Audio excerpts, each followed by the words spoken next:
પારખોએ પારખી લીધી માઢો એ માયા બોધે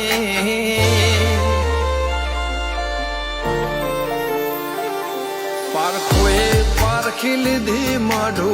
એ માયા બોધી પલોઠી વાળી પેઢીએ ભલે ભલે વાતો બોખી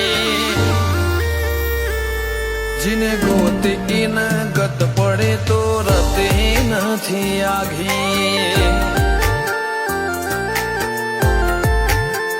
ખવારા સાહેબી કે રસીરા હાથો હાથ રોધી રોધી ભલું થાજો મારી બુન ઓય મઢોલી બોધી જીને ગોતી ન ગત પડી તો રતી નથી આઘી